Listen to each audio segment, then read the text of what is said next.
অনুসরণ করো। কার অনুসরণ? নবীর। কার অনুসরণ? নবীর অনুসরণ। আল্লাহরে যদি ভালোবাসো, এ দাবি যদি সত্য হয়, আমার অনুসরণ করো। আর আমার অনুসরণ যদি করো, আল্লাহ পাক বলেন নবী শুনায় দেন, আপনার অনুসরণ যারা করবে আল্লাহ তাদেরকে ভালোবাসবেন। আর শুধুই ভালোবাসবেন না, তামাম জিন্দেগির সকল গুনাহ খাতা রব্বুল আলামিন মাফ করে দিবেন। জীবনের সব গুনাহ মাফ হয়ে যাবে যদি হুজুরের অনুসরণ করা যায়। বিশ্বকবি কবি সম্রাট আল্লামা ইকবাল রাহমাতুল্লাহ আলাইহি বলেছেন, কি মোহাম্মদ সে वफा तूने तो हम तेरे हैं, ये जहां चीज ही क्या लोहो कलम तेरे हैं। মোহাম্মদ সাল্লাল্লাহু আলাইহি ওয়াসাল্লামের সঙ্গে মোহাম্মত কি নাও, আকাশ আর জমিন তো দূরের কথা, লোহ কলম পর্যন্ত আমি আল্লাহ তোমার জন্য করে দেব। তুমি মোহাম্মদের হয়ে যাও সাল্লাল্লাহু আলাইহি ওয়াসাল্লাম, তার অনুসরণ করো, তার অনুকরণ করো জীবনের সব ক্ষেত্রে। ভাইরা মা, তিনি হচ্ছেন আদর্শ। ভালো করে শুনুন, এই পৃথিবীতে কোন পীর সাহেব, কোন খাজা বাবা, কোন সাহেব, তার অনুকরণ করা যাবে না। যাবে চোখ বুঝে, চোখ বুঝে, বিনা প্রশ্নে, বিনা তর্কে যার অনুসরণ করতে হবে তিনি হচ্ছেন মুহাম্মদ রাসূলুল্লাহ সাল্লাল্লাহু আলাইহি ওয়াসাল্লাম। আল্লাহ রাব্বুল আলামিন বলেন, হাবিব রে আপনি কাঁদেন কেন?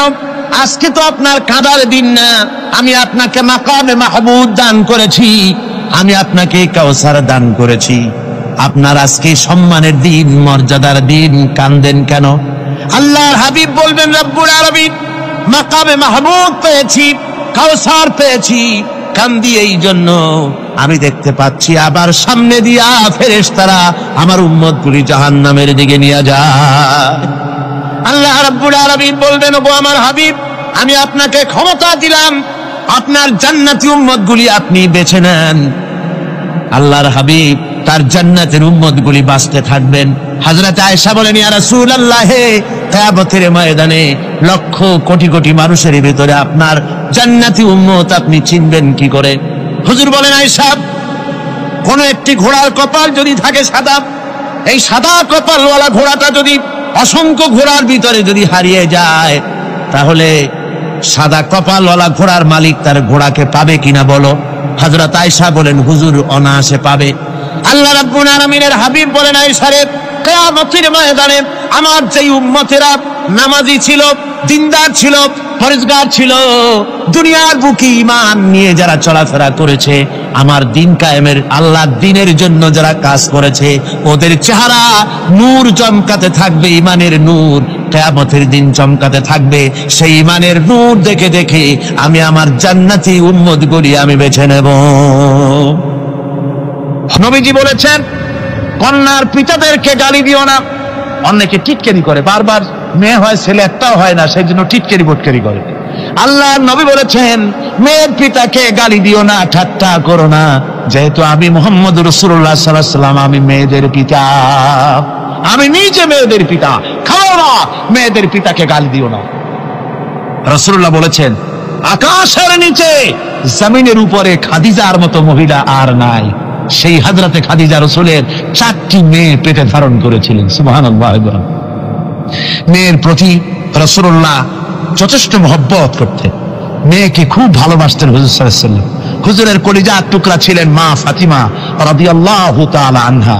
হুজুর যখন কোথাও যেতেন, সকলের শেষে দেখা করতেন ফাতেমার সঙ্গে, আর বিদেশ থেকে সফর করে এসে সকলের আগে দেখা করতেন ফাতেমার সঙ্গে। সুবহানাল্লাহ।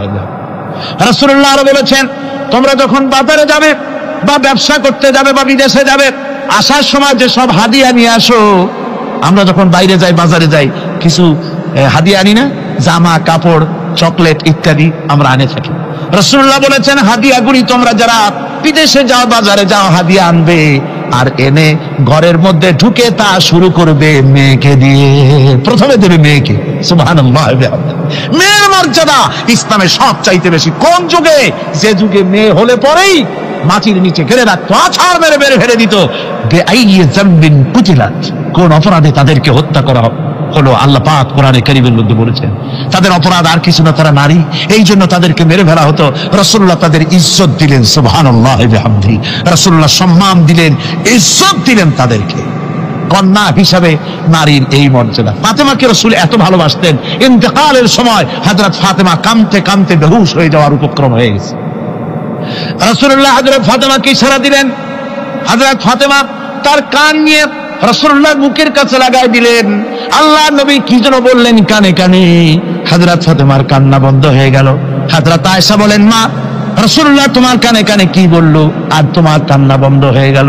হযরত ফাতেমা বলেন, ইয়া আম্মা জান, আমার আব্বা আমার কানে কানে বললো, মা ফাতেমা তুই কাঁদিস না, তোর কান্না আমার বরদাস্ত হয় না, তোমাকে কাঁদতে হবে না। আমি তোমাকে সুসংবাদ দিয়ে যেতেছি, আমি মরে যাওয়ার পর সর্বপ্রথম তোমার সাথে আমার দেখা হবে। রাসূলুল্লাহর এই ভবিষ্যৎবাণী হযরত ফাতেমা বুঝতে পেরেছেন যে হুজুরের ইন্তেকালের পরে আমার বেশি দেরি হবে না, আমিও তাড়াতাড়ি হুজুরের সাথে শামিল হতে পারবো। হুজুরের ইন্তেকালের 6 মাস পরেই হযরত ফাতেমা রাদিয়াল্লাহু তাআলা আনহা ইন্তেকাল করেছেন। কন্যা হিসাবে নারীর মর্যাদা ইসলাম অনেক অনেক গুণে বাড়িয়ে দিয়েছে। এই কন্যা শিশু, কৈশোর, যৌবন পেরিয়ে যখন যৌবনে তার বিয়ে হয়ে যায়, আল্লাহ রাব্বুল আলামিন তখন বলেন, ওয়া মিন আয়াতিহি আন খালাকা লাকুম মিন আনফুসিকুম আজওয়াজান লিতাসকুনু ইলাইহা ওয়া জাআলা বাইনাকুম মাওয়াদ্দাতান ওয়া রাহমা।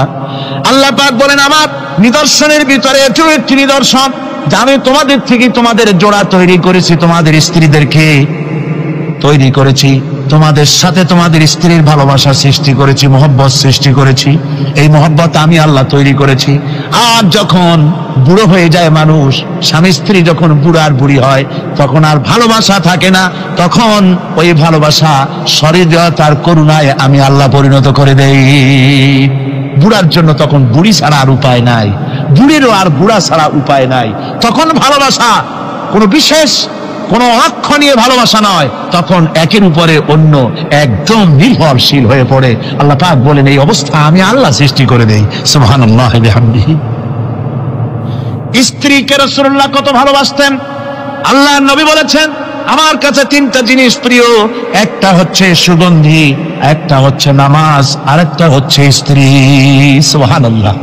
স্ত্রী আমার কাছে প্রিয়। হুজুর বলেছেন, তোমাদের মধ্যে সেই ব্যক্তি উত্তম যে ব্যক্তি তার স্ত্রীর কাছে উত্তম। আমি আমার স্ত্রীদের কাছে উত্তম ব্যক্তি। সুবহানাল্লাহ। রাসূলুল্লাহ স্ত্রীকে কত ভালোবাসতেন। বিশ্বনবী রাজনৈতিক কর্মকাণ্ড চালাচ্ছেন, যুদ্ধের দামামা বাজতেছে, চতুর্দিকে কত অশান্তি, সবকিছু চলছে, স্ত্রীর হক আদায় করতে ভুলে যাননি। রাতের বেলায় হযরত আয়েশার বয়স কম, তাকে নিয়ে রাসূলুল্লাহ একটু সুযোগ পেয়েছেন, বলছেন, আয়েশা সব তো ঘুমিয়ে, চলো আমরা একটু দৌড়াই। ওই যে দূরে একটা জিনিস দেখা যায়, দৌড় দাও, দেখি কি আগে যায়। দুজনে দৌড় প্রতিযোগিতা করলেন। দৌড় প্রতিযোগিতায় হযরত আয়েশা ফার্স্ট হলেন, হুজুর পিছনে পড়ে গেলেন। হযরত আয়েশা খুব আনন্দ করলেন যে আপনি কিন্তু আমার সাথে দৌড়ে পারলেন। পরবর্তী কিছু কাল যাওয়ার পর হযরত আয়েশা বলেন, হুজুর আজকে আবার বললেন যে চলো আয়েশা একটু দৌড়াই। হযরত আয়েশা বলছেন যে সেদিনের তুলনায় আমার শরীর একটু, আমি মুটিয়ে গেছি, শরীরটি স্থূল হয়েছে, আমি আজকে দৌড়ালাম কিন্তু পারলাম না। রাসূল আগে চলে গেলেন। আমি হাঁপাতে হাঁপাতে যখন হুজুরের কাছে চলে গেছি, হুজুর তখন মুস্কি হেসে আমাকে বললেন, আয়েশা ওই সেই দিনের জবাব আজকে দিয়ে দিলাম। সুবহানাল্লাহ বিহামদিহি, সুবহানাল্লাহ বিহামদিহি। বিশ্ব নবী কত বড় আদর্শ বিশ্ব মানবতার জন্য। তিনি বলেছেন, আরাফাতের ময়দানে রাসূলুল্লাহ বলেছেন, তোমরা যেমন পড়বে তোমার স্ত্রীদেরকে তেমন পড়াবে, তোমরা যেমন খাবে তোমার স্ত্রীদেরকে তেমন খাওয়াবে। স্ট্যান্ডার্ড মেনটেন করবে। তুমি ভালো দামের কাপড় পরবে, স্ত্রীকে খারাপ দিবে তা নয়। অধিকার দুজনেরই সমান, স্বামী এবং স্ত্রী সমান অধিকার। কিন্তু আমরা তা বুঝতে পারি না, বুঝতে চাই না। আমরা অনেকে মনে করেছি বিয়ে যখন করছি তখন আমি তো নওয়াবজাদা নসরুল্লাহ খান, আর বউ তো কেনা দাসী। না, সে কিন্তু দাসী নয়, তার মর্যাদা আছে, তার সম্মান আছে, তার সম্মান আপনাকে দিতে হবে। রাসূলুল্লাহ দিয়েছেন, আপনাকেও দিতে হবে। রান্না বান্না হতে দেরি হয়, কত গালাগালি শুনতে হয় নারীকে। আল্লাহর নবীর স্ত্রী হযরত আয়েশা বলেছেন, আল্লাহর নবী কাজ করে, মানুষের সঙ্গে কথা বলে, রাষ্ট্রীয় দায়িত্ব পালন করে ঘরের ভিতরে এসে যখন দেখেছেন রান্না হতে দেরি আছে, রাসূলুল্লাহ বিরক্ত হন নাই, ভুরু কুঞ্চিত করেন নাই, চোখ মোটা করেন নাই, আমাকে কোনো কথা শোনার নাই, বরং আমার কাছে বসে রান্নায় আমাকে সহযোগিতা করেছেন। সুবহানাল্লাহ বিহামদি। এই হলো আল্লাহর রাসূল, এই হলো বিশ্ব নবী। স্ত্রীর সঙ্গে কি মহব্বত! সুবহানাল্লাহ বিহামদি। হুজুর মহব্বত করতেন স্ত্রীদেরকে। রাসূলুল্লাহর ঘরে দৌলত ছিল না, কিন্তু মহব্বত দিয়ে ভরা ছিল ঘরটা। হুজুরের ঘরে ফ্রিজ নাই, এসি নাই, হুজুরের ঘরে কার্পেট নাই, হুজুরের ঘরের মধ্যে জাজির নাই, তোশক নাই, বড় বড় কম্বল নাই, আরামের কোনো জিনিস নাই, মডার্ন ইকুইপমেন্টস কিচ্ছু নাই, দৌলত নাই, কিন্তু মহব্বত দিয়ে ঘরটা ভরা। হযরত আয়েশা বলেছেন, আমি পানি পান করে গ্লাস রেখে দিতাম, আল্লাহর নবী তখন গ্লাসের সেই জায়গায় ঠোঁট লাগাতেন যেখানে আমি ঠোঁট লাগাইয়া পানি পান করেছি। আমি গোশত চিবোতাম, রাসূলুল্লাহ আমার হাত থেকে গোশত টুকরা নিয়া সেই জায়গায় চিবোতেন যেখানে আমি চিবোয়েছি। সুবহানাল্লাহ। আমার ভাইরা, রাসূল তার স্ত্রীদেরকে মহব্বত করতেন, স্ত্রীরাও রাসূলকে মহব্বত করতেন দারুণ ভাবে। একবার হযরত আয়েশা সিদ্দিকা রাদিয়াল্লাহু তাআলা আনহা হুজুরকে গোসল করাতেছিলেন, মাথার উপরে পানি ঢালতেছেন, হুজুর একটা চৌকির উপরে বা একটা তক্তার উপরে বসে আছেন। গোসলের পানির ভিতরে রাসূলুল্লাহ দেখতে পেলেন রক্তের মতো কি যেন প্রবাহিত হয়ে যাচ্ছে। হুজুর জিজ্ঞেস করেন, আয়েশা রে, পানির ভিতরে রক্তের মতো কি দেখা যায়? হযরত আয়েশা বলেন, হুজুর আপনি যখন বসেছিলেন অসতর্ক মুহূর্তে তক্তার নিচে আমার একটা আঙ্গুল পড়েছিল, পায়ের আঙ্গুলটা ফেটে বোধহয় রক্ত বেরোতেছে। রাসূলুল্লাহ তাড়াতাড়ি করে উঠলেন আর ওই আঙ্গুলকে ব্যান্ডেজ করে দিলেন। রাসূলুল্লাহ বললেন, আয়েশা রে, আঙ্গুল ফেটে গেছে, একটু আহার হু পর্যন্ত করলে না, এতক্ষণ তুমি কষ্ট করলে কেন? হযরত আয়েশা বলেন, ইয়া রাসূলুল্লাহ, ওটা তো একটা পায়ের আঙ্গুল, আয়েশার কলিজাটা ফেটে যদি রক্ত বেরোতো রাসূলুল্লাহকে উঠতে বলতে আমি পারতাম না। কি মহব্বত রাসূলের সাথে! হযরত আয়েশা বলেন, রাসূল সাল্লাল্লাহু আলাইহি ওয়াসাল্লাম স্ত্রীদেরকে এত ভালোবাসতেন, আমাদের ঘরে গোশত টোস্ত তেমন রান্না বান্না খুব কম হতো। গোশত রান্না হবে কি, মাসের পর মাস চলে গেছে রাসূলের বাড়িতে, হুজুর স্ত্রীরা বলেছেন আমাদের ঘরে চুলে আগুন জ্বলে নাই, একটু শুকনা রুটি, একটু শুকনা খেজুর আর একটু পানি খেয়ে আমাদের জীবন চলেছে, এরকমের অবস্থা হয়েছে। তারপরে এই অবস্থা চলেছে, এর মধ্যে যদি কখনো একটু গোশত আসছে, হুজুর যখন ছাগল ইত্যাদি ছাগল দুম্বা জবাও করেছেন, এই দুম্বার গোশত নিয়ে, ছাগলের গোশত নিয়ে রাসূলুল্লাহ নিজে বেরোতেন। হযরত খাদিজার বান্ধবী কোথায় আছে খুঁজে ওই বান্ধবীর কাছে গোশত পৌঁছে দিয়ে আসতে। হযরত আয়েশা বলেন, একদিন আমার ঘুম ভেঙে গেল, দেখি হুজুর আমার কাছে নাই, গেলেন কোথায়? খুঁজতে খুঁজতে যায় দেখি মসজিদে নববীর ভিতরে হুজুর হাত তুলে বসে আছেন, মোনাজাত করতেছেন। আমি পেছনে গিয়ে হাত তুললাম, আমি শুনতে পাচ্ছি নবীজি দোয়া করছেন, রব্বুল আলামিন কিয়ামতের ময়দানে যেদিন সন্তান তার পিতাকে ভুলে যাবে, মা তার সন্তানকে হারায় ফেলবে, ওই কঠিন হাসরের ময়দানে আমি যেন আমার খাদিজাকে হারাইয়া না যাই। মুনাজাতের শেষে হযরত আয়েশা বলেন, ইয়া রাসূলুল্লাহ, খাদিজার কথা আপনার এত কেন বারবার মনে পড়ে? একটা বুড়িরে বিয়ে করেছিলেন 25 বছর বয়সের সময়, 40 বছর বুড়ি, তার কথা কেন এত মহব্বত আপনার মনে পড়ে? তার থেকে যুবতী মেয়ে, সুন্দরী মেয়েকে আপনার স্ত্রী হিসেবে আপনি পান নাই। হুজুর বলেন, আয়েশা রে, খাদিজার সম্পর্কে এমন কথা তুমি আর বলো না, তোমরা সবাই আমার সুখের দিনের স্ত্রী, আর খাদিজা আমার এমন সময় স্ত্রী ছিল যখন মক্কায় আমার আশ্রয় ছিল না, তামাম মক্কা নগরীতে আমার আশ্রয় ছিল না। খাদিজার সঞ্চিত সমস্ত ধনরাশি ইসলাম কবুল করার পর দুহাতে খাদিজা বিতরণ করে দিয়েছে। হযরত আয়েশা বলেন, হুজুর আমার গোস্তাকি মাফ করে দেন, আমি আর এরকম বলবো না, তবে খাদিজা সম্পর্কে আমার কিছু একটু শোনান। হুজুর বলেন, আয়েশা রে শোনো, গভীর রাত, যত রাত হোক না কেন ইসলামের দাওয়াত দিয়ে দিয়ে গভীর রাত্রে আমি যখন বাসায় ফিরেছি, ঘরে এসেছি, দরজায় একটা মাত্র ডাক দিয়েছি, খাদিজা।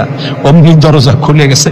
আমি জিজ্ঞেস করেছি, খাদিজা রে, যত রাত্রে আসলাম, যতবার আসলাম, একটা ডাকের বেশি লাগলো না, তুমি কি ঘুমাও না? হযরতে খাদিজা বলেছেন, ইয়া রাসূলুল্লাহ, আমার মনের ভিতরে ভয় থাকে, আল্লাহ রাসূল দিনের খেদমতে বাইরে আছেন, আমি যদি আরামে বিছানায় ঘুমায়ে থাকি আর নবীজি দরজার কাছে দাঁড়ায় আমারে ডাকাডাকি করবেন, উঠতে যদি দেরি হয়ে যায় নবীজির সঙ্গে বেয়াদবি হয়ে যাবে, এই মনে করে আপনি না আসা পর্যন্ত দরজার সাথে পিঠ লাগাই আমি দাঁড়াইয়া দাঁড়াইয়া ঘুমাই। আমার ভাইরা, হযরতে খাদিজার ইজ্জত স্বয়ং আল্লাহ দিয়েছেন। কে দিয়েছেন? হাদিস শরীফে এসেছে, রাসূলুল্লাহ জাবালে নূরে বসা, গারে হেরার ভিতরে বসা, হযরতে জিবরাইল রাসূলুল্লাহর সঙ্গে কথা বলতেছেন। একটু পরে হযরতে জিবরাইল বলেন, ইয়া রাসূলুল্লাহ, আমি আর এখানে বসবো না, আমি এখন চলছি। আমি দেখতে পাচ্ছি খাদিজা আসতেছে আপনার জন্য খাবার নিয়ে। খাদিজা যখন আপনার কাছে পৌঁছে যাবে, আপনি খাদিজাকে শোনায় দিবেন আল্লাহ রাব্বুল আলামিন খাদিজাকে সালাম জানাইছে। সুবহানাল্লাহ, সুবহানাল্লাহ। রাসূলুল্লাহর কাছে হযরতে খাদিজা যখন আসলেন, হুজুর বললেন, খাদিজা, আজকে তোমার জন্য দারুণ সুখবর। বলে কি? বলে আল্লাহ পাক, জিবরাইল কেমন উঠে গেল আমার কাছ থেকে, জিবরাইল বলে গেল আল্লাহ তোমাকে সালাম বলেছেন। হযরত খাদিজা কেঁদে ফেললেন, বললেন, ইয়া রাসূলুল্লাহ, আমার নারী জন্ম সার্থক, আল্লাহ আমাকে সালাম বলেছেন, এর জবাব কেমনে দিতে হয় হুজুর আমি তো জানি না, আপনি আমার পক্ষ থেকে আল্লাহর সালাম কিভাবে দেওয়া লাগে আপনি দিয়ে দিন, আমি তো বুঝি না কেমনে আল্লাহর সালামের জবাব দেব। হুজুর বললেন, খাদিজা, শুধু আল্লাহ নয়, জিবরাইলও তোমাকে সালাম বলে গেছেন। হযরতে খাদিজা বললেন, হযরত জিবরাইলকে আমার সালামের জবাবটা ওয়ালাইকুমুস সালাম বলেন। হযরত খাদিজার এই মর্যাদা ছিল। আমার ভাইরা, রাসূল পাক সাল্লাল্লাহু আলাইহি ওয়াসাল্লাম এভাবে মহব্বত করেছেন স্ত্রীদেরকে। সুতরাং স্বামী স্ত্রীর মহব্বত আল্লাহ জান্নাতি নিয়ামত। কিসের নিয়ামত? যে ঘরের মধ্যে স্বামী স্ত্রীর মধ্যে মিল মহব্বত আছে, এটা বেহেশতের মতো, আর যেখানে মিল মহব্বত নাই, এটা জাহান্নামের মতো। ঠিক কি? সুতরাং মহব্বত করুন, বেশি বেশি স্যাক্রিফাইস করুন, বেশি বেশি স্যাক্রিফাইস করুন। নারীদের ব্যাপারে বলা হয়েছে, পুরুষকে বলা হয়েছে অধিকার আদায় করো, সব ব্যাপারে সমান অধিকার, কিন্তু নারীকে একটা ব্যাপারে বলা হয়েছে, নারী শোনো, পুরুষের মর্যাদা তোমার চাইতে আল্লাহ রাব্বুল আলামিন বেশি দিয়েছেন।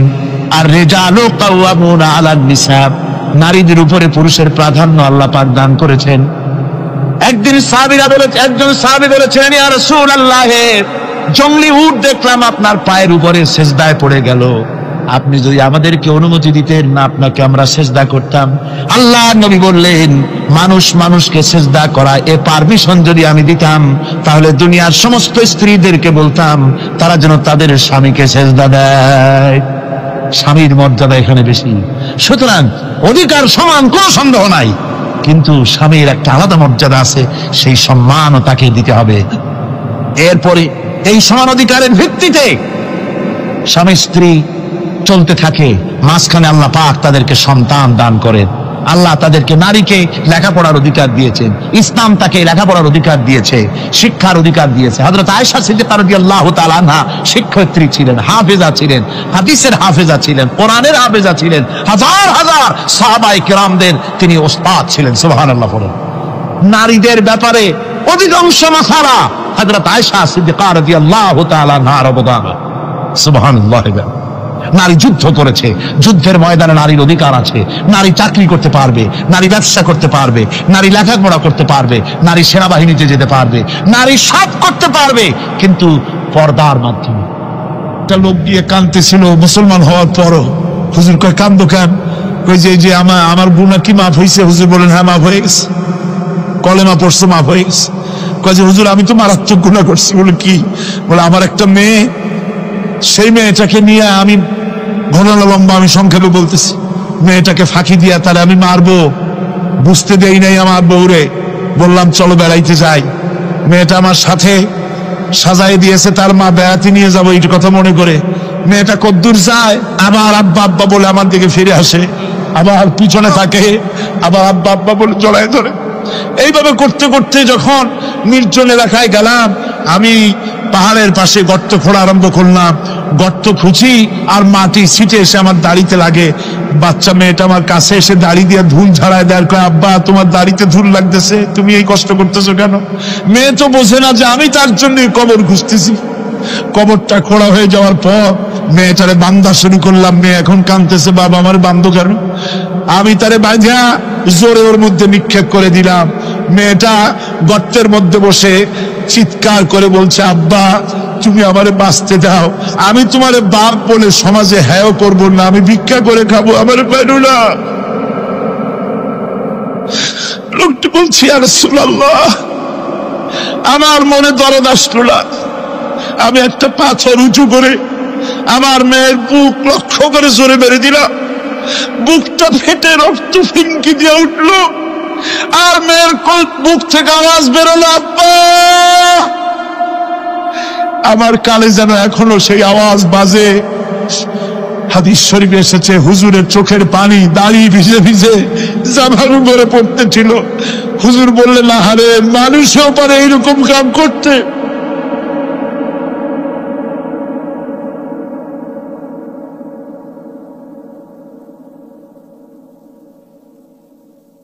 পৃথিবীতে নারীর যখন কোনো সম্মান ছিল না, মর্যাদা ছিল না, সেই সময় আমার রাসূল, আমার বিশ্বনবী নারীদেরকে সম্মানের হাত ধরে গর্তের ভিতর থেকে উঠাইয়া রানীর সিংহাসনে বসাইয়া দিলেন। সুবহানাল্লাহ, মায়ের মর্যাদা দিয়ে দিলেন। সুবহানাল্লাহ, নারীরা আমাদের মায়ের জাত, নারীরা আমার কিয়ের জাত? মায়ের জাত। আমার মা বোনেরা, তোমাদের সম্মান কত তোমরা জানো না। আমরা পুরুষ, আমাদের পায়ের তলে জুতা, আর তোমরা আমাদের মায়ের জাত। তোমরা নারী, তোমাদের পায়ের তলে আল্লাহর জান্নাত, আল্লাহর ব্যস্ততা তোমাদের পায়ের তলে।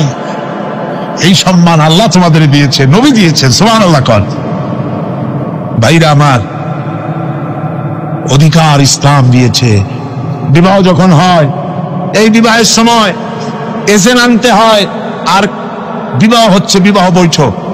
এজেন্ট আনার জন্য ওই যে কি জানি কয়, ম্যারেজ রেজিস্ট্রার বা মৌলবি সাহেব, কার অনুমতি আগে নেয়? বলেন কার অনুমতি? তাহলে অধিকার ইসলাম পুরুষে দিল না মেয়ে লোকে দিল? আজ মেয়ে লোকের কাছে যাও, মেয়েটাকে জিজ্ঞেস করো সেই বিবাহে রাজি আছে কিনা। সুবহানাল্লাহ পড়ে, এই বিবাহে রাজি আছে কিনা জিজ্ঞেস করে, তার অধিকারই বেশি। এরপরে এই বিবাহে করার ব্যাপারে কত বৈষম্য। আজ বিবাহ করতে গেলে যৌতুকের প্রথা এসেছে। রাসূলুল্লাহ যৌতুক দিয়েছিলেন, ওটা যৌতুক না, ওটা উপহার, ওটা হাদিয়া। রাসূলুল্লাহ তোহফা দিয়েছিলেন হুজুরের জামাই। সুবহানাল্লাহ, কি জামাই! এক জামাই তো জিন্নুর আইন, যাকে ফেরেশতারা পর্যন্ত লজ্জা করতো যারে দেখে, হযরত ওসমান রাদিয়াল্লাহু তাআলা আনহু। আরেকজন হযরত আলী কাররামাল্লাহু ওয়াজহাহু। হযরত আলী, যার সম্পর্কে রাসূল পাক সাল্লাল্লাহু আলাইহি ওয়াসাল্লাম যাকে কত সম্মান দিয়েছেন, কত মর্যাদা দিয়েছেন, এই হলো হযরত আলী, হুজুরের জামাই। আনা মাদিনাতুল ইলম ওয়া আলিউম বাবুহা। আমি হলাম জ্ঞানের রাজ্য, আর আলী হলো সেই রাজ্যে প্রবেশের দরজা। সুবহানাল্লাহ। ভাইরা, এই হলো জামাই। আর মেয়ে ফাতিনের জান্নাত, বিনতে রাসূল, বেহেশতের সমস্ত রমণীদের সরদারিনী মা ফাতিমাতুজ জাহরা রাদিয়াল্লাহু তাআলা আনহা। কি উপহার দিলেন বিয়েতে রাসূল! এই মেয়ে আর এই জামাই। উপহার হলো খেজুরের ছোবড়ার একটা তোষক, পানি উঠাবার জন্য একটা মশক, আর আটা পেশা একটা জাতা। এই হলো নবীর মেয়ে আর জামাইয়ের জন্য উপহার। রাসূলের প্রতি কি ভালোবাসা দেখেছেন হযরত উম্মে হাবিবা রাদিয়াল্লাহু তাআলা আনহা, আমাদের মা আবু সুফিয়ান রাদিয়াল্লাহু তাআলা আনহু, তার মেয়ে। তার কাছে আবু সুফিয়ান তখনও কাফের, সেই কুফরি হালতে মেয়ের ঘরে গিয়েছেন। যাওয়ার পরে হযরত উম্মে হাবিবা দাঁত যখন কষতে গিয়েছেন, তখন উম্মে হাবিবা বলছেন যে আব্বা একটু দাঁড়ান। এই অবস্থায় দাঁড়াতে বলে বিছানাটা উল্টায়া গিয়া তারপরে বললেন যে বসেন। বাপ মনে খুব দুঃখ পেলেন। আবু সুফিয়ান বললেন, মা উম্মে হাবিবা, আমি তোমার পিতা, ভালো একটা বিছানা থাকলে তাই বিছায় দেওয়া উচিত ছিল, আর তুমি বিছানাটা উঠাইয়া তারপরে আমার খালি জায়গায় বসতে বললা, আমি তোমার ব্যবহারে আহত হলাম। হযরত উম্মে হাবিবা বলেন, আব্বা জান, নিশ্চয়ই আপনি আমার আব্বা, শ্রদ্ধেয় পিতা, কোনো সন্দেহ এতে নাই, কিন্তু আপনি একজন কাফের। আল্লাহর রাসূল যে বিছানায় বসেন সেই বিছানা আমি একটা কাফেরকে বসতে দিতে পারি না। সুবহানাল্লাহ। তিনজনের দোয়া কবুল হবে আল্লাহর দরবারে। তার মধ্যে একজন হলেন মাজলুম ব্যক্তি, যে ব্যক্তি অত্যাচারিত, সে ব্যক্তি মুসাফির, প্রবাসী, তার দোয়া কবুল হবে। আর মা বাপ যদি সন্তানের জন্য দোয়া করে, ওই দোয়া আল্লাহ রব্বুল আলামিনের দরবারে মঞ্জুর হয়ে যায়। আল্লাহ রব্বুল আলামিন মা বাপ সম্পর্কে বলেন, মা বাবের জন্য আমার কাছে দোয়া করবি বান্দারা, আমার কাছে দোয়া করবি। দোয়াটা আল্লাহ পাক শেখাচ্ছেন, রব্বিরহামহুমা কামা রব্বায়ানি সাগীরা। পড়েন সবাই, রব্বিরহামহুমা কামা রব্বায়ানি সাগীরা। একটু জিকির করেন, লা ইলাহা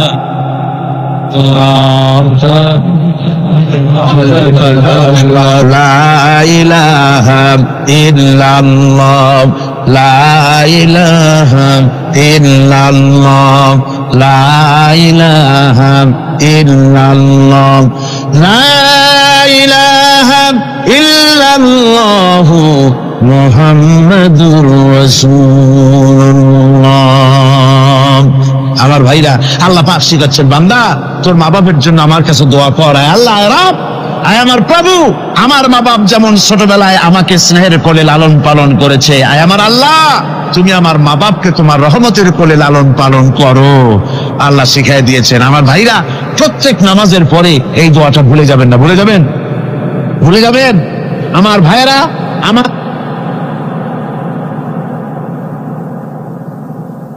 وَوَصَّيْنَا الْإِنسَانَ بِوَالِدَيْهِ إِحْسَانًا حَمَلَتْهُ أُمُّهُ كُرْهًا وَوَضَعَتْهُ كُرْهًا। আল্লাহ পাক বলেন, আমি পৃথিবীর সমস্ত মানব মণ্ডলীকে উপদেশ দিয়েছি, মা বাপকে সম্মান করো, শ্রদ্ধা করো, তাদের উপকার করো। তার কারণ হলো, তোমার মা তোমাকে গর্ভে ধারণ করেছে অত্যন্ত কষ্টের সাথে। আল্লাহ বলতেছেন, মা তোমাকে গর্ভ ধারণ করেছে অত্যন্ত কষ্টের সাথে, এরপরে তোমাকে ডেলিভারি করেছেন অত্যন্ত কষ্টের সাথে, তোমাকে ডেলিভারি করেছেন। গভীর রাত্রে মানুষ সব ঘুমায় যায়, গর্ভবতী মা ঘুমাতে পারে না, সন্তান পেটের ভিতরে হাঁটু দিয়া গুতা মেরেছে, পা দিয়া লাথি মেরেছে। মা চরম শীতের রাত্রে, প্রচন্ড শীতের রাতে গায়ের লেপটা সরাই দিয়া মা একবার দাঁড়ায়, আর একবার বসে, একবার দেওয়ালের সাথে হেলান দিয়া দাঁড়ায়, কষ্ট করে রাতটায় কাটায় দেয়। আবার সারাদিন সংসারের জন্য কাজ করেছেন, রান্না বান্না করেছেন, মা সকলকে খাওয়াইয়া মা শেষের দিকে খেতে গেছেন। যখন নিজে খেতে গেলেন, আবার ক্ষুধা নিয়ে খেতে বসেছেন, পেটের ভিতরে সন্তান লাথি মেরেছে, পেটের মধ্যে ঘুষা মেরেছে, হাঁটু দিয়া গুতা মেরেছে, ভরা পেটের ভিতরে সন্তান গুতা মারলো হাঁটু দিয়া, মাথা দিয়া। মা ক্ষুধা রয়েছে, পেটে খেতে পারলেন না, বেদনা শুরু হয়েছে। খাবারের থালাটা ঠেলে দিয়ে মা দাঁড়ালেন, বসলেন, চোখের পানি ফেললেন। এভাবে করে মা একটা দুইটা দিন নয়, 10টি মাস পর্যন্ত সন্তানটাকে পেটের মধ্যে নিয়ে, একটা জীবিত মানুষ আর একটা জীবিত সন্তান পেটের মধ্যে নিয়ে নড়াচড়া করছেন, চলাফেরা করছেন। কিতাবের মধ্যে এসেছে, রাতের বেলায় মা যে ঘুমাতে পারেন না সন্তানের নড়াচড়ার কারণে, রাতভর ইবাদত করলে যত সওয়াব পাওয়া যেত, আল্লাহ ওই সওয়াব মায়ের আমলনামায় লিখে দেন। সন্তান পেটে থাকার কারণে খেতে পারে না, পেট ভরে ক্ষুধায় কষ্ট পায় মা, এই জন্যে 10 মাস ধরে রোজা রাখলে যে সওয়াব হতো, আল্লাহ রাব্বুল আলামিন মায়ের আমলনামায় রোজার সওয়াব লিখে দেন। 10 মাস পরে গেল, সন্তান ডেলিভারির সময় চলে এলো। মায়ের মন বিমর্ষ, সন্তান ডেলিভারি হবে, না জানি মরে যাই নাকি, না জানি অপারেশন লাগে নাকি, কি অবস্থা হবে। মা খেতে পারে না, মুখটা শুকায়া যায়। ডেলিভারির সময় যখন আসে, নবমের কাছ থেকে বিদায় নিয়ে যায়, স্বামীকে একান্তে গোপনে ডেকে নিয়ে বলে, প্রাণের স্বামী, দীর্ঘদিন একসঙ্গে ঘর কন্যা করেছি, অপরাধ হয়ে যেতে পারে, আমারে মাফ করে দিও। আমার মনে হয় এবার আমি আর বাঁচবো না। সংসার থাকলো, চাবি থাকলো, সব বুঝে নাও, আমারে মাফ করে দিও। মা চলে গেল সতিকা গৃহে, ক্লিনিকে চলে গেল, অপারেশন থিয়েটারে চলে গেল, অথবা ডেলিভারির জায়গায় চলে গেল। ডেলিভারি পেইন শুরু হয়ে গেল, বেদনা শুরু হয়ে গেল। এক একটা বেদনা যেন মায়ের এক একটা মৃত্যু যন্ত্রণা শুরু হয়ে যায়। এমন যন্ত্রণা, প্রসব বেদনা দুনিয়ার ভুক্তভোগী মা ছাড়া আর কেউ জানে না। এই চরম বেদনার ভেতর দিয়ে, চরম কষ্টের ভিতরে মা যখন একটা বাচ্চা প্রসব করলো, জেহাদের ময়দানের মতো মা রক্তাক্ত হয়ে গেলেন, সন্তান দুনিয়ায় এলো। মা তখন অস্থির থাকেন। এত বড় বিরাট কষ্টের ভিতরে আল্লাহ রাব্বুল আলামিন বলেন, সন্তান যখন ডেলিভারি হয়ে গেল, মায়ের মনের ভিতরে আমি তখন এই ফিলিংস, এই টেন্ডেন্সি জাগ্রত করে দিই, দেখ কি হয়েছে। মা তখন দেখতে চায় কি হয়েছে। মায়ের সামনে যখন এত কষ্টের, হৃদয় বিংড়ানো, কলিজার 32টি নাড়ি ছেঁড়া যন্ত্রণার সন্তান যখন মায়ের চোখের সামনে আসে, আল্লাহ পাক বলেন, মা যখন তার ছেলের মুখের দিকে তাকায়, মেয়ের মুখের দিকে তাকায়, আল্লাহ বলেন 10 মাসের পেটে ধরা কষ্ট আর ডেলিভারির সব কষ্ট মায়ের মন থেকে মুছে ফেলে দেই। আল্লাহ রাব্বুল আলামিন বলেন, খবরদার দুনিয়ার মানুষ, এমন মায়ের সাথে নাফরমানি করবি না, এ মায়ের সাথে নাফরমানি করবি না। মাকে সম্মান করবি, মার কাছে দোয়া চাবি। দুনিয়ায় যদি সম্মান চাও, রিসেক্ট চাও, মায়ের পায়ে ধরে কাঁদো। মায়ের জাতি অনেক সম্মান পায়। রাসূল করিম সাল্লাল্লাহু আলাইহি সাল্লামকে প্রশ্ন করা হয়েছে, হুজুর খেদমত করবো কার? হুজুর কয় মায়ের। তারপরে কার? হুজুর কয় মায়ের। তারপরে কার? হুজুর বলেন মায়ের। তারপরে কার? তোমার পিতা। 3 গুণ, তোর ভাইয়ের মর্যাদা 3 গুণ বেশি, তোর বাবার চাইতে মর্যাদা বেশি। সুবহানাল্লাহ পড়ে। আর আজকে ইসলামের শত্রুরা তারা বলে যে ইসলাম নারীর অধিকার আদায় করে নাই। নারীর অধিকার ইসলাম দেয় নাই তো কে দিয়েছে? আমার বন্ধুগণ, বিশ্ব নবী জনাবে মুহাম্মদ রাসূলুল্লাহ সাল্লাল্লাহু আলাইহি ওয়াসাল্লাম মসজিদে নববীর ভিতরে বসে আছেন। এক বৃদ্ধা মহিলা মসজিদের মধ্যে প্রবেশ করলেন। হুজুর বৃদ্ধাকে দেখে দাঁড়ায় গেলেন, বিশ্ব নবী বুড়ি মেয়ে লোককে দেখে দাঁড়ায় গেলেন। আল্লাহর নবী বুড়িকে দেখে দাঁড়ালেন। বুড়ি যখন কাছে এলেন, আল্লাহর নবী নিজের গায়ের চাদর বুড়ির জন্য বিছায়া দিলেন। বুড়ি বসলেন। এরপরে কথাবার্তা সারার পর বুড়ি যখন বিদায় হবেন, হুজুর আবার দাঁড়ালেন। বুড়ি মহিলা চলে গেলেন। সাহাবায়ে কেরাম বলেন, ইয়া রাসূলুল্লাহ, কিছুই বুঝলাম না, একজন বৃদ্ধা মহিলার জন্য বিশ্ব নবী দাঁড়ান আর গায়ের চাদর বিছান, আমরা বড় আশ্চর্য হয়ে গেলাম। নবীজি বলেন, ও আমার সাহাবীরা, তোমরা জানো না, এই মহিলাকে চিনতে পারো নাই? আমি আমার মায়ের দুধ আমার জীবনে কিসমতে তেমন হয় নাই। আমি আমার মায়ের দুধ তেমন কিসমতে পাই নাই। যার বুকে দুধ খেয়ে, যার কোলে কাখে চড়ে আমি বড় হয়েছি, আমার সেই দুধ মা, ইনি হযরতে হালিমাতুস সাদিয়া। আর সেই দুধ মা রাসূলুল্লাহ নিজে সম্মান দিয়েছেন মায়ের। খবরদার মাকে অসম্মান করবেন না, মাকে সম্মান করবেন, মাকে শ্রদ্ধা করবেন। আমার বন্ধুগণ, আলেম ওলামা পীর বুজুর্গদের জন্য হাদিয়া তো দেন, আপনারা কোনো নিষেধ নাই, দেন। হাদিয়া দেওয়া সুন্নত, নেওয়া সুন্নত, দিবেন, আমি কোনো নিষেধ করি না। কিন্তু আমি বলতে চাই, পীর বুজুর্গদের কাছে, আলেম ওলামাদের কাছে হাদিয়া দিয়া আল্লাহরে যত না খুশি করতে পারবেন, এই ডালিম বেদানার মৌসুমে বেদানা একটা ভেঙে নিজ হাতে যদি মায়ের মুখে তুলে দেন, আল্লাহর আরশ খুশি হয়ে যাবে, আল্লাহর আরশ আজিম খুশি হয়ে যাবে, আল্লাহ পাক খুশি হয়ে যাবে। মায়ের খাওয়াও, বাপ খাওয়াও, তোমার সবচেয়ে বড় প্রিয় জিনিস। সুবহানাল্লাহ, বলো সুবহানাল্লাহ। মা বাপ যদি একটু দোয়া করে দেয়, তোমার জিন্দেগির কাম শেষ। একটু বদদোয়া করলে জাহান্নামে যাবা। কোন পৃষ্ঠায় বদদোয়া করলে জাহান্নামে যাবে এমন কথা নয়, কোন মরণে বদদোয়া করলে দোজখে যাবে এমন কথা নয়। রাসূল বলেছেন, হুমা জান্নাতুকা ওয়া নারুকা। মা বাপ তোমার বেহেশত, মা বাপ তোমার জাহান্নাম। মা বাপ যদি অসন্তুষ্ট হয় দোজখে যাবি, আর মা বাপ যদি খুশি আল্লাহর জান্নাতে চলে যাবি। সুবহানাল্লাহ, সুবহানাল্লাহ, সুবহানাল্লাহ। মায়ের পায়ের তলে তোর বেহেশত। আমরা পুরুষ, আমাদের গত বছরও বলেছি, আমরা পুরুষ, আমাদের পায়ের তলে জুতা। আমাদের পায়ের তলে কি?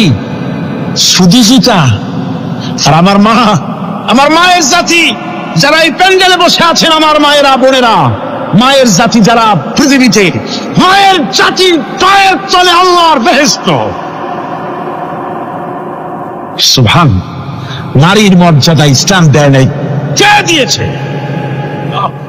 আল্লাহ দিয়েছেন, আল্লাহর রাসূল দিয়েছেন।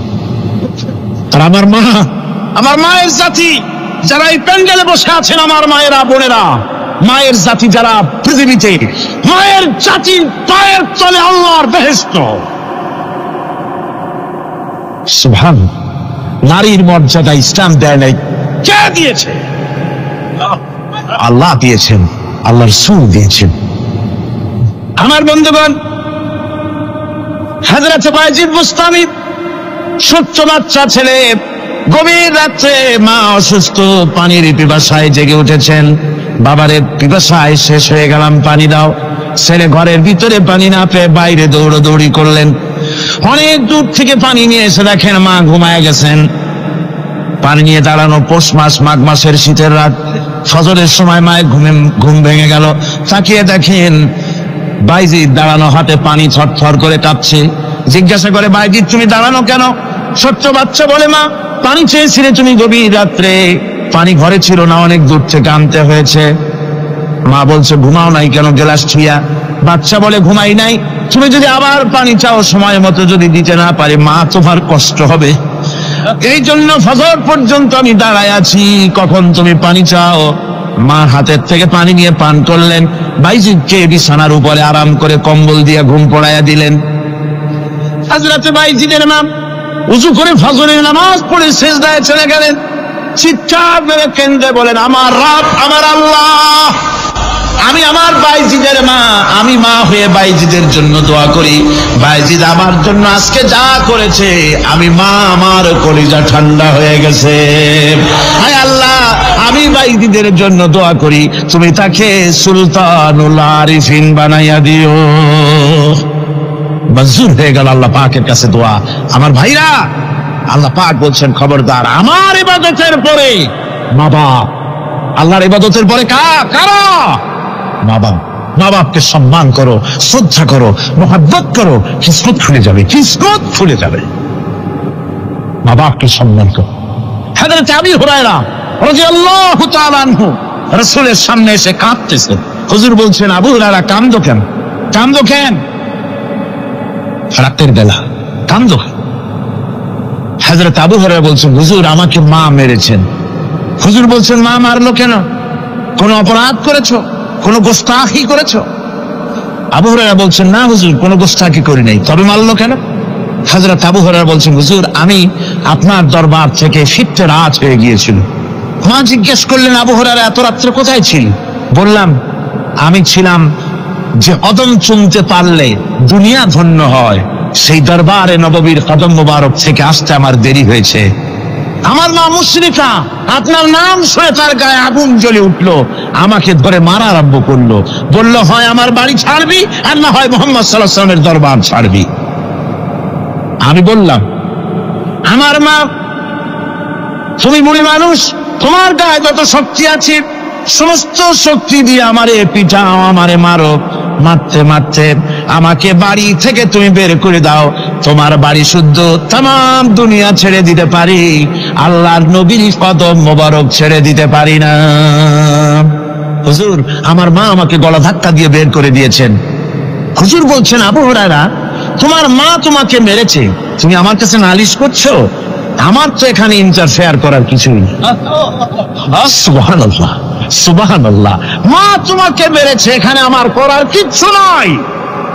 বিশ্বনবী বলছেন, এত বড় পাওয়ারফুল নবী, লেজিসলেটিভ পাওয়ার, সারে আল্লাহ তাকে বানিয়েছেন শরীয়ত প্রণেতা।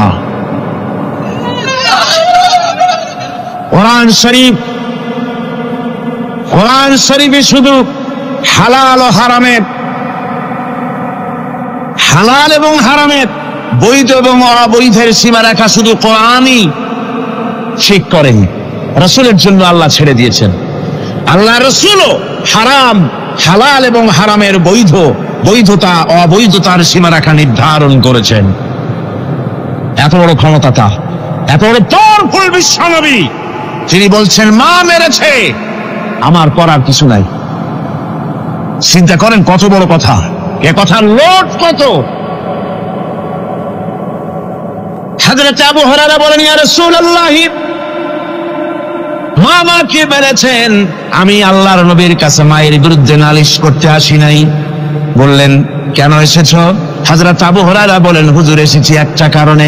আমি জানি আল্লাহ নবী যদি আল্লাহর দরবারে হাত উঠায়া কোনো জিনিস বলে, আল্লাহ রাব্বুল আলামিন সঙ্গে সঙ্গে মঞ্জুর করে নেন।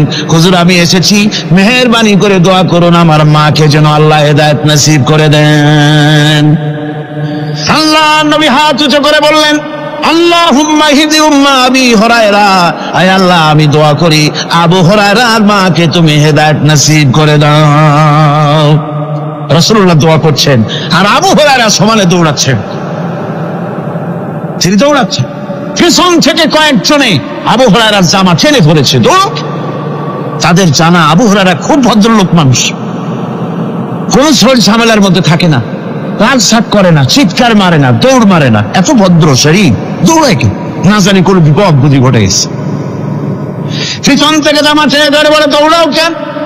হযরত আবু হুরায়রা জামা সাহাবীর হাত থেকে ছিনায় নিয়ে বলেন, জামা ছেড়ে দাও, আমাকে দৌড়াতে দাও, আমি দৌড়াইয়া বাড়িতে দেখতে চাই। আমি দৌড়াই আগে আমার বাড়ি পৌঁছাতে পারলাম না, আমি যাওয়ার আগে আমার আল্লাহর নবীর দোয়া আমার বাড়ি পৌঁছে গেছে, আমি এইটা দেখতে চাই। হযরত আবু হুরায়রা বাড়িতে গিয়ে দরজা নক করলেন, ভেতর থেকে আওয়াজ এলো, কে? হযরত আবু হুরায়রা বলেন, মা, আমি তোমার আবু হুরায়রা ফিরে এসেছি। মা বলছেন, বাবা অপেক্ষা করো, দরজা খুলতেছি। হযরত আবু হুরায়রা বলেন, মায়ের গলার আওয়াজের ভিতরে শিরকিয়াতের কর্কশতা পেলাম না, মায়ের গলার আওয়াজের ভিতরে তাওহীদের গন্ধ পেলাম। আমার মনে হলো নবীজির নিক্ষিপ্ত তীর তার নিশানায় পৌঁছে গেছে। কিছুক্ষণ পর মা আমার বেরিয়ে এলেন, মাথা থেকে চুলের থেকে বুড়ি মানুষ, সাদা চুলের ভিতর থেকে পানি পড়তেছে। মা বলল, বাবারে, তোমারে মারার পর আমি বড় অনুতপ্ত হয়েছি, অনুশোচনা করেছি, আমি গোসল করেছি, মনে মনে ভাবলাম আমার ছেলে তো কোনো খারাপ জায়গায় যায় নাই, কেন তারে মারলাম? আমি বড় লজ্জায় পড়েছি তোমারে মেরে। ও আমার আবু হুরায়রা, আমি গোসল করেছি, পবিত্র হয়ে গেছি, জলদি করে আমাকে নিয়ে চলো বিশ্ব নবী জনাবে মুহাম্মদুর রাসূলুল্লাহর দরবারে। হযরত আবু হুরায়রার মা ঘোষণা করলেন, আশহাদু আল্লা ইলাহা ইল্লাল্লাহু ওয়াহদাহু লা শারীকা লাহু ওয়া আশহাদু আন্না মুহাম্মাদান আবদুহু ওয়া রাসূলুহু। আমার ভাইরা, মা বাপ সবচেয়ে সম্মানের জিনিস। আল্লাহর ইবাদতের পরই মা বাপের খেদমত করতে হবে। আল্লাহ পাক বলছেন, বান্দারে দেখ, মায়ের পেট থেকে আনলাম, মায়ের বুকের মধ্যে মহব্বত পয়দা করলাম, এত মহব্বত দিলাম তোর উপরে, যে কোনো বিদেশে যান, যেখানে যান, বাড়িতে ফিরলে পরে সকলে, ছেলে মেয়ে ভাই বোন সবাই দেখবে সুটকেসে আমার জন্য আনছে কি। সবাই চিন্তা করবে আমার জন্য কি এনেছে। একমাত্র মা সন্তানের মুখের দিকে তাকাবে কখন খাইছে সে। সুবহানাল্লাহ, সুবহানাল্লাহ, আমার বাসার মুখখানে শুকনা, তুই বুঝি আজকে কিছু খাইস নাই? বিদেশে যেসব সন্তান থাকে মা টাটা কবুতরের মতো ছটফট করে। আমার ছোটবেলার কথা আমি দেখেছি শ্বশুরে মাদ্রাসায় পড়তাম, আব্বা টাকা দিতেন মাদ্রাসায় যাওয়ার সময়, আবার মা আবার মুরগির ডিম বিক্রি করা, বিভিন্ন জিনিস বিক্রি করা বা বাজার করা পয়সা, উদ্বৃত্ত কিছু পয়সা আব্বার অজান্তে আমার হাতের মুঠার মধ্যে দিয়ে দিতেন। যখন মাদ্রাসার দিকে রওনা হয়েছি, পর্দার আড়াল থেকে দরজা থেকে দেখতাম, যতক্ষণ তাকায় দেখতেছি চোখ থেকে পানি দল করে পড়তেছে। সুবহানাল্লাহ, মা কি জিনিস! আল্লাহ আল্লাহ আল্লাহ। বিদেশে যদি কারো সন্তান মারা যায় সবাই জানা লাগে। কবি বলতেছেন, বিদেশে বিরাজ্যে যার পুত্র মারা যায়, পশু পক্ষী না জানিতে আগে জানে মা।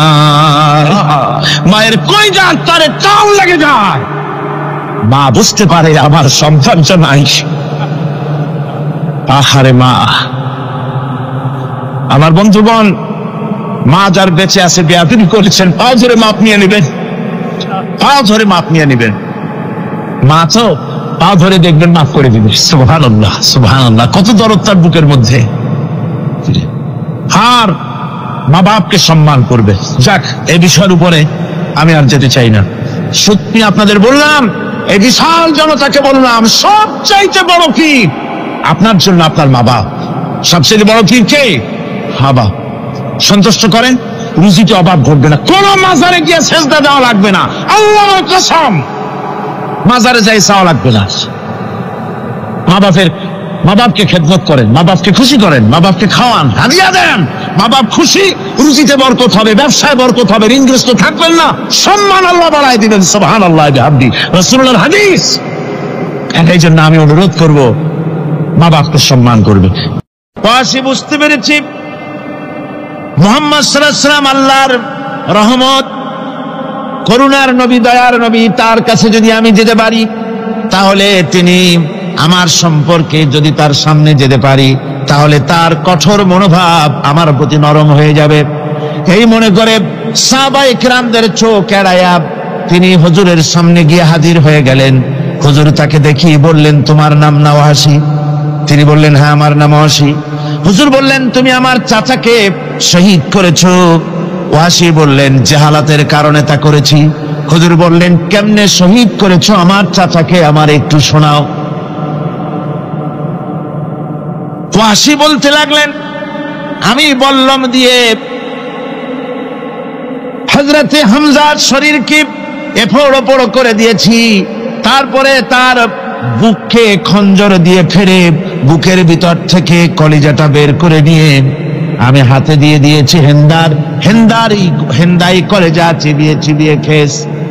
রাসূল পাক সাল্লাল্লাহু আলাইহি ওয়াসাল্লাম হাদিস শরীফে এসেছে, ওয়াসির বর্ণনা যখন তিনি শুনতেছিলেন, রাসূলের চোখ থেকে তখন পানি পড়ে দাড়ি মোবারক ভিজে ভিজে পড়তেছিল। ঘটনা শোনার পর রাসূলুল্লাহ বললেন, ওয়াসি তুমি কি চাও? ওয়াসি বললেন, আমি ইসলাম কবুল করতে চাই। হুজুর তাকে মুসলমান বানালেন। বললেন, তুমি মুসলমান হলে কিন্তু সব সময় তুমি আমার সামনে আসবে না, তার কারণ তোমাকে দেখলে পরে আমার মনের ভিতরে আমার চাচার কথা মনে উঠে যাবে। আমি আমার আব্বাকে পাই নাই, আব্বার স্নেহ যত্ন আমার কিসমতে তেমন হয় নাই। আমার চাচা হামজা আমাকে পিতার মতো করে আমাকে স্নেহ করেছে, তোমাকে দেখলে পরে তার কথা মনে পড়বে, সুতরাং তুমি সবসময় আমার সামনে আসবে না। ওয়াসি সেদিন শপথ নিয়েছিলেন, রব্বুল আলামিন, আমি জাহালাতের কারণে যেই বল্লম দিয়ে একজন শ্রেষ্ঠ সন্তানকে আমি শহীদ করে ফেলেছিলাম, আমি বুঝতে পারি নাই, ওই বল্লমটা আমি হেফাজতে রেখে দিয়েছি। তুমি আমার এই দোয়া মঞ্জুর করো, আমি যেন এই বল্লম দিয়ে এই পৃথিবীর নিকৃষ্ট ইসলামের কোন দুশমনকে যেন আমি শেষ করে দিতে পারি। আল্লাহ পাক দোয়া তার মঞ্জুর করে নিলেন। মুসাইলামা কাযযাবের বিরুদ্ধে হযরত আবু বকর সিদ্দিক রাদিয়াল্লাহু তাআলা আনহু যে বাহিনী পাঠালেন, হযরত ওয়াসি সেই বাহিনীর মধ্যে ছিলেন। আর তিনি সেই বল্লমটা দিয়া, যে বল্লম দিয়ে তিনি হযরত হামজাকে শহীদ করেছিলেন, সেই বল্লমটা দিয়েই ইসলামের নিকৃষ্ট শত্রু মুসাইলামা কাজ্জাবকে দুনিয়া থেকে তিনি বিদায় করে দিলেন।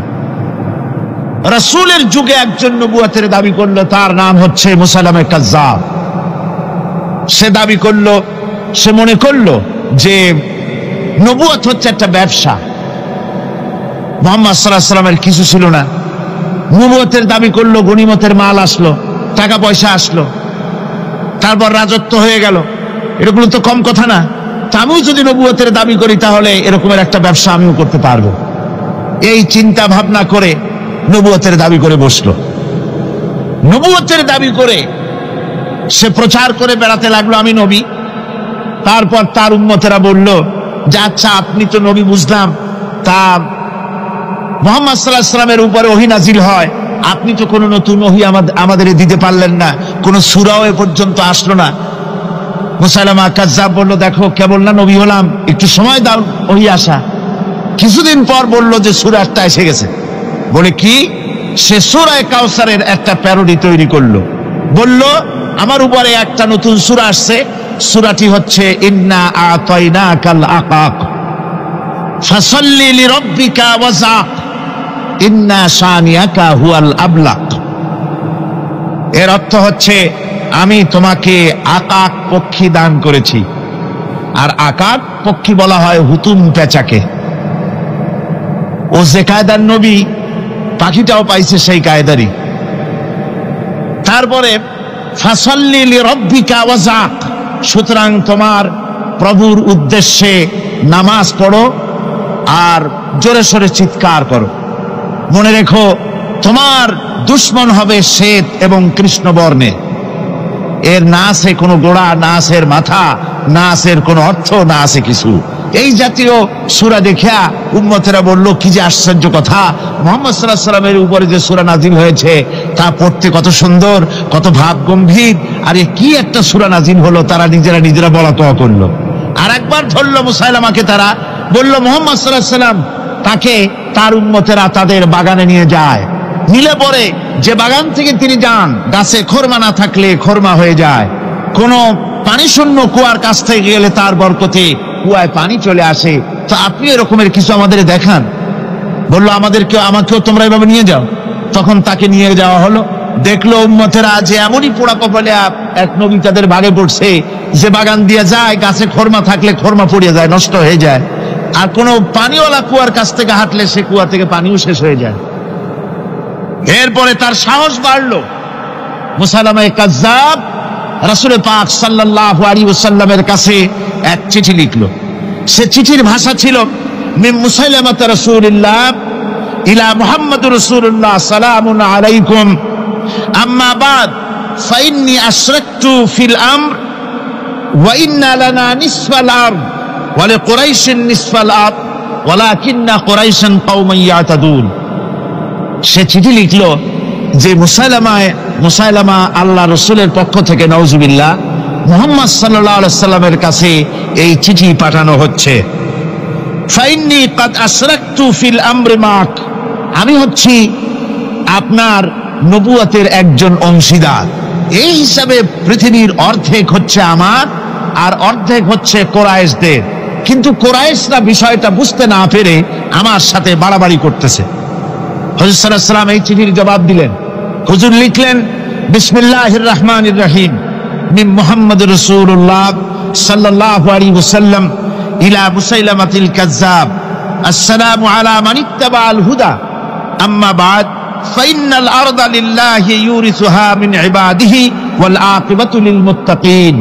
রাসূল পাক সাল্লাল্লাহু আলাইহি ওয়াসাল্লাম লিখলেন এই চিঠি যাচ্ছে মুহাম্মদ সাল্লাল্লাহু আলাইহি ওয়াসাল্লামের কাছ থেকে মুসাইলামা কাজ্জাবের কাছে। শুনে রাখো, শান্তি বর্ষিত হোক তার প্রতি যিনি হেদায়েত প্রাপ্ত। এই পৃথিবীর উত্তরাধিকারী হচ্ছে কেবলমাত্র আল্লাহ পাকের সেই সব বান্দারা যারা নাকি আল্লাহর গোলাম, আল্লাহর একান্ত আল্লাহর আইন এবং কানুনকে মেনে যারা চলে। আর পরকাল হচ্ছে সেই সমস্ত লোকেদের জন্যই। মুসাইলামা কাজ্জাবের মুয়াজ্জিন যারা, তারাও জানতো, তারাও জানতো যে লোকটা মিথ্যেবাদী। তো কিছু মাল পানি পাওয়া যায়, টাকা পয়সা পাওয়া যায়, সাথে থাকলে কিছু খাওয়াটাও যায়, এই জন্য তার সাথে থাকতো। রাসূলুল্লাহর মুয়াজ্জিন আযান দিতেন, আশহাদু আন্না মুহাম্মাদার রাসূলুল্লাহ, আমি সাক্ষ্য দিচ্ছি মুহাম্মদ সাল্লাল্লাহু আলাইহি ওয়াসাল্লাম আল্লাহর রাসূল। আর মুসাইলামার মুয়াজ্জিন যে ছিল সে আযান দিত, আশহাদু আন্না মুসাইলামা ইয়াজামু আন্নাহু রাসূলুল্লাহ। ও বলতো, আযান দিত এই কথা বলে যে আমি সাক্ষ্য দিচ্ছি মুসাইলামা মনে করে যে সে আল্লাহর রাসূল। আমার ভাইরা, এরপরে মুসাইলামায়ে কাজ্জাবের বিরুদ্ধে হযরত আবু বকর সিদ্দিক রাদিয়াল্লাহু তাআলা আনহু 40,000 লোকের একটা বিশাল বাহিনী, সাহাবায়ে কেরামদের এক বিশাল বাহিনী পাঠিয়ে দিলেন মুসাইলামায়ে কাজ্জাবের বিরুদ্ধে লড়াই করার জন্য। এর সিবাসারার ছিলেন হযরত খালিদ বিন ওলীদ। এই জিহাদে যাওয়ার সময় ওয়াহশী রাদিয়াল্লাহু তাআলা আনহু, যিনি হযরত হামজা রাদিয়াল্লাহু তাআলা আনহুর কাতিল ছিলেন,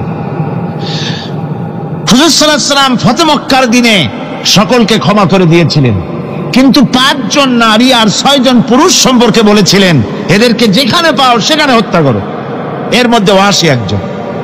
ওয়াহশী বুঝতে পেরেছি মুহাম্মদ সাল্লাল্লাহু আলাইহি ওয়াসাল্লাম আল্লাহর রহমত, করুণার নবী, দয়ার নবী, তার কাছে যদি আমি যেতে পারি তাহলে তিনি আমার সম্পর্কে, যদি তার সামনে যেতে পারি তাহলে তার কঠোর মনোভাব আমার প্রতি নরম হয়ে যাবে। এই মনে করে সাহাবায়ে কেরামদের চোখ এড়ায়া তিনি হুজুরের সামনে গিয়ে হাজির হয়ে গেলেন। হুজুর তাকে দেখি বললেন, তোমার নাম না ওয়াহশী? তিনি বললেন, হ্যাঁ আমার নাম ওয়াহশী। হুজুর বললেন, তুমি আমার চাচাকে শহীদ করেছো? ওয়াহশী বললেন, জাহালাতের কারণে তা করেছি। হুজুর বললেন, কেমনে শহীদ করেছো আমার চাচাকে, আমার একটু শোনাও। ওয়াহশী বলতে লাগলেন, আমি বল্লম দিয়ে হযরতে হামজার শরীরকে এফোড় ওপড় করে দিয়েছি, তারপরে তার বুককে খঞ্জর দিয়ে ফেরে বুকের ভিতর থেকে কলিজাটা বের করে নিয়ে আমি হাতে দিয়ে দিয়েছি হেন্দাই কলেজা চিবিয়ে চিবিয়ে খেস।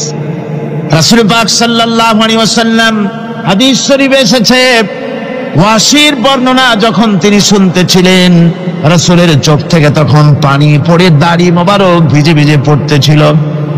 ঘটনা শোনার পর রাসূলুল্লাহ বললেন, ওয়াহশী তুমি কি চাও? ওয়াহশী বললেন, আমি ইসলাম কবুল করতে চাই। হুজুর তাকে মুসলমান বানালেন। বললেন, তুমি মুসলমান হলে কিন্তু সব সময় তুমি আমার সামনে আসবে না, তার কারণ তোমাকে দেখলে পরে আমার মনের ভিতরে আমার চাচার কথা মনে উঠে যাবে। আমি আমার আব্বাকে পাই নাই, আব্বার স্নেহ যত্ন আমার কিসমতে তেমন হয় নাই। আমার চাচা হামজা আমাকে পিতার মতো করে আমাকে স্নেহ করেছে, তোমাকে দেখলে পরে তার কথা মনে পড়বে, সুতরাং তুমি সবসময় আমার সামনে আসবে না। ওয়াহশী সেদিন শপথ নিয়েছিলেন, রব্বুল আলামিন, আমি জাহালাতের কারণে যেই বল্লম দিয়ে একজন শ্রেষ্ঠ সন্তানকে আমি শহীদ করে ফেলেছিলাম, আমি বুঝতে পারি নাই, ওই বল্লমটা আমি হেফাজতে রেখে দিয়েছি। তুমি আমার এই দোয়া মঞ্জুর করো, আমি যেন এই বল্লম দিয়ে এই পৃথিবীর নিকৃষ্ট ইসলামের কোন দুশমনকে যেন আমি শেষ করে দিতে পারি। আল্লাহ পাক দোয়া তার মঞ্জুর করে নিলেন। মুসাইলামায়ে কাজ্জাবের বিরুদ্ধে হযরত আবু বকর সিদ্দিক রাদিয়াল্লাহু তাআলা আনহু যে বাহিনী পাঠালেন, হযরত ওয়াহশী সেই বাহিনীর মধ্যে ছিলেন।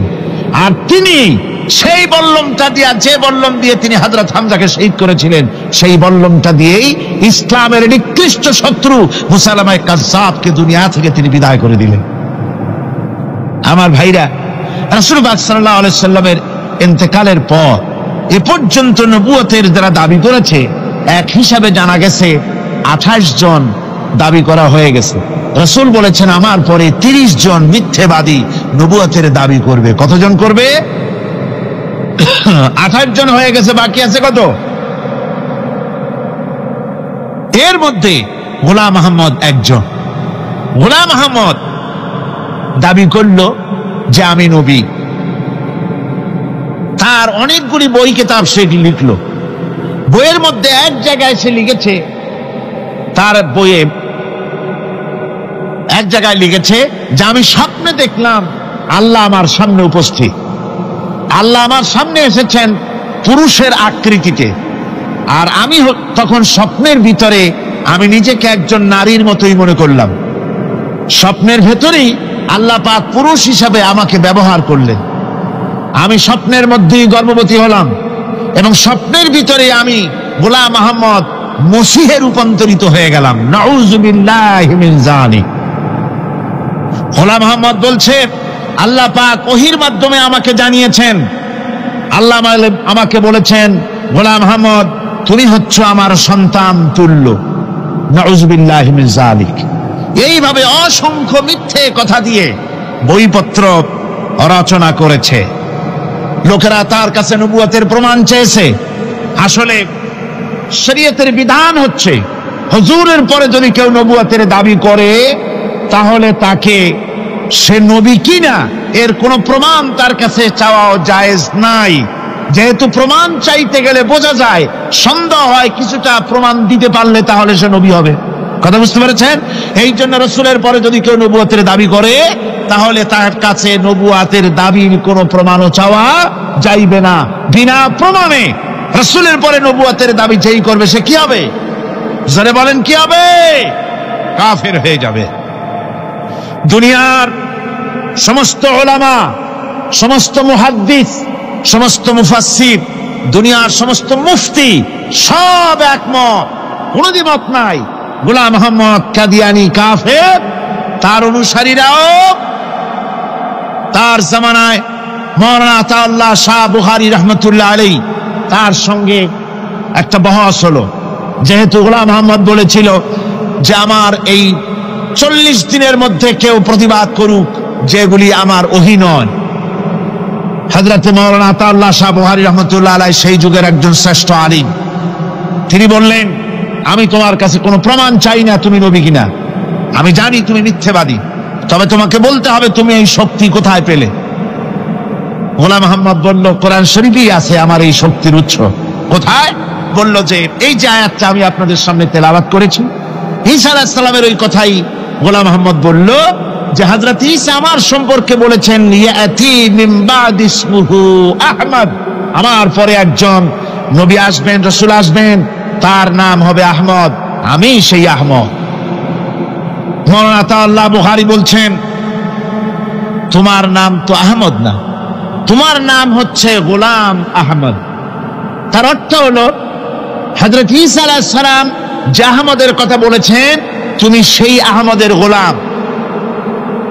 গোলাম আহমদ বললেন দেখুন আমার নামের প্রথম শব্দ গোলাম, এটা হচ্ছে আমার লকব। আমি আমার নামের লকবটা ছেড়ে দিলাম, বাদ দিয়ে দিলাম, আর ব্যবহার করব না।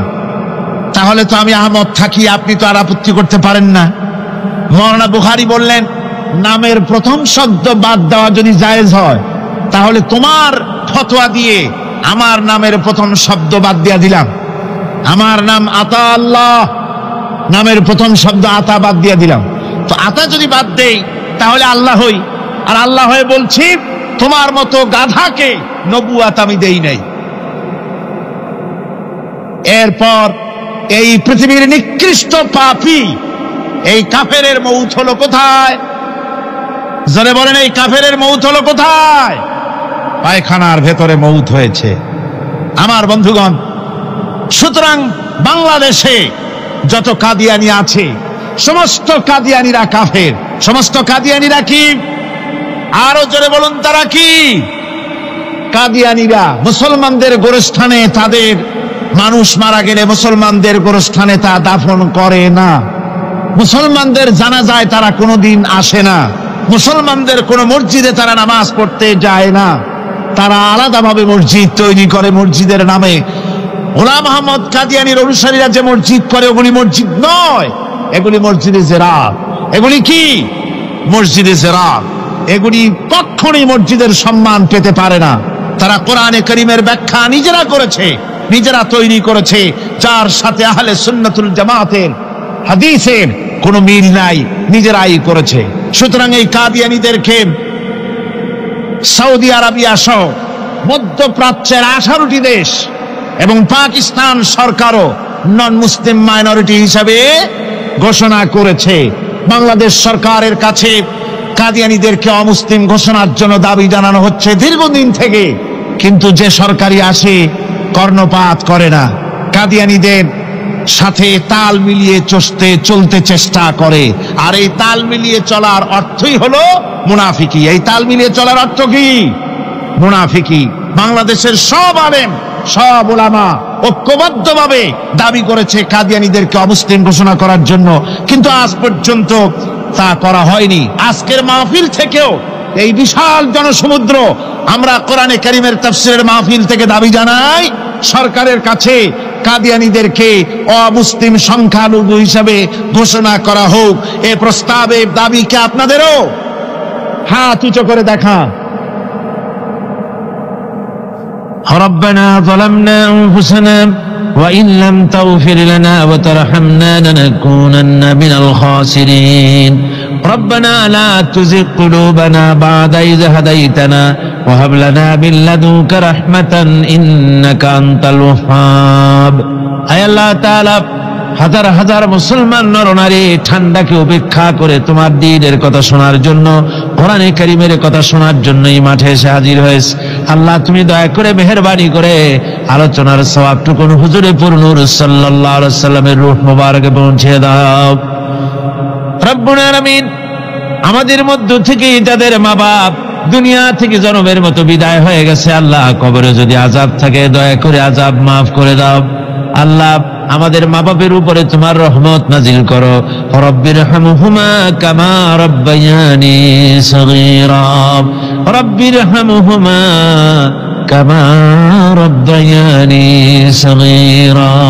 হে আল্লাহ রাব্বুল আলামিন, এই মাহফিলে যত লোক আছি আমরা, কার কোন ব্যাধি আছে, রোগ আছে, আমরা তুমি ভালো করে জানো। আমাদের প্রত্যেকের ব্যাধিকে তুমি শিফায়ে আজলা দান করে দাও। اللهم حبب إلينا الإيمان وزينه في قلوبنا وكره إلينا الكفر والفسوق والعصيان واجعلنا من الراشدين ربنا تقبل منا إنك أنت السميع العليم وتب علينا إنك أنت التواب الرحيم سبحان ربك رب العزة عما يصفون وسلام على المرسلين الحمد لله رب العالمين واجعل آخر كلمتنا عند الموت لا إله إلا الله محمد رسول الله